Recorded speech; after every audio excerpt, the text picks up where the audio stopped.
নমস্কার, এসবি নিউজে আপনাকে স্বাগত। চলে যাব আজকের দিনে একটি গুরুত্বপূর্ণ সংবাদে। মেদিনীপুরে মহানায়ক উত্তম কুমারের 46তম মৃত্যুবার্ষিকী উপলক্ষে স্মরণসভা, শহীদ প্রদ্যুৎ স্মৃতি সদনে জমকালো সাংস্কৃতিক অনুষ্ঠান। আজ 24শে জুলাই মহানায়ক উত্তম কুমারের 46তম মৃত্যুবার্ষিকী। বাংলা সিনেমার ইতিহাসে এক উজ্জ্বল অধ্যায়ের স্মৃতিকে সম্মান জানাতে শহরের শহীদ প্রদ্যুৎ স্মৃতি সদনে এক মনোজ্ঞ স্মরণসভার আয়োজন করলেন দীপেশ ও তার বন্ধুরা। এই উপলক্ষে আয়োজিত অনুষ্ঠানে শহরের বিভিন্ন প্রান্ত থেকে সাংস্কৃতিক প্রেমিক মানুষ, বিশিষ্ট নাগরিকগণ, শিক্ষাবিদ, প্রশাসনের দায়িত্বপ্রাপ্ত ব্যক্তিরা উপস্থিত ছিলেন। মহানায়কের স্মৃতিচারণে উঠে আসে তার জীবনের নানা দিক, অভিনয়ের কথা, বাংলা চলচ্চিত্র জগতে তার অবদানের কথা। অনুষ্ঠানে মহানায়কের অভিনীত জনপ্রিয় সিনেমার গান, নাচ এবং আবৃত্তির মাধ্যমে এক বর্ণময় সাংস্কৃতিক সন্ধ্যার পরিবেশিত হয়। অতিথিদের বক্তব্যের মাঝে উঠে আসে মহানায়কের অসামান্য প্রতিভা ও তার ব্যক্তিত্ব ও কর্মের কথা। দর্শকদের উপস্থিত এবং তাদের অংশগ্রহণ অনুষ্ঠানটিকে করে তোলে আরও প্রাণবন্ত ও আবেগঘন। স্মরণসভাকে ঘিরে শহরের সাংস্কৃতিক পরিমণ্ডলের ছিল এক অন্যরকম উন্মাদনা। উত্তম কুমারের উৎসর্গ করে এই সন্ধ্যায় আবারও প্রমাণ করল বাংলা সিনেমার মহানায়ক আজও বেঁচে আছেন কোটি কোটি ভক্তের হৃদয়ের মাঝে।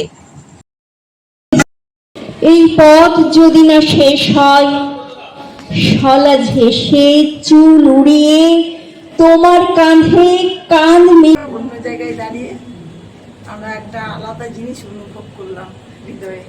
আপনাদের সময়কার হিরো, তো আপনি কি সিনেমা দেখেছেন উত্তম কুমারের হলে গিয়ে? হলে গিয়ে আমি অববধূ সুন্দরী, যেটা শেষে বলবো, শেষ থেকেই শুরু করি। আরও আপনার পথে হলো দেরি, উত্তম কুমারের, এবং সব্যসাচী, অনেক অনেক সিনেমা যেগুলো এই মুহূর্তে হয়তো মনে আসছে না, কিন্তু অমানুষ আর অমানুষ আমি উত্তম এবং শর্মিলা ঠাকুরের অমানুষ দেখেছি, এবং ছোট ছোট কোনো হাসির আছে তার মধ্যে দিয়েও, বিশেষ করে সব্যসাচী সিনেমাতে যেটা উনি তুলে ধরেছেন তার অভিনেতার মাধ্যমে আমরা যে অভিনয়টা দেখেছি, এটা যে কোনো অভিনেতা কিন্তু ফুটিয়ে তুলতে পারবে না। এবং উনি কিন্তু, যেটা আমরা অববধূ সুন্দরীতে যে গানটা ছিল, তুমি শুধু নয় অবলাকান্ত, মানুষের শেখার কিছুই থাকে না, মানে আমাদের অনেক কিছুই শিখতে হয়, সেটা অভিনয়ের মধ্য দিয়েই আমরা পেয়েছি। ধন্যবাদ ম্যাডাম। ম্যাডাম, আপনার কেমন লাগলো? খুবই ভালো লাগলো। আর সত্যি কথা বলতে গেলে মানে এখনো বাঙালিদের মধ্যে, বাঙালির মানস পটে উনার ছবি এখনো জলজল করে ভাসে।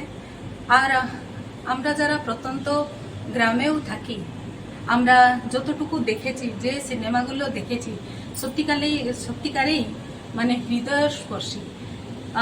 তখনকার যুগে তো এত কিছু ছিল না, তো যুগের পরিবর্তন ঘটেছে, কিন্তু এই যে ওনার যে অভিনয়ের উৎকৃষ্টতা এখনো কিন্তু সেরকম কেউ আনতে পারেনি।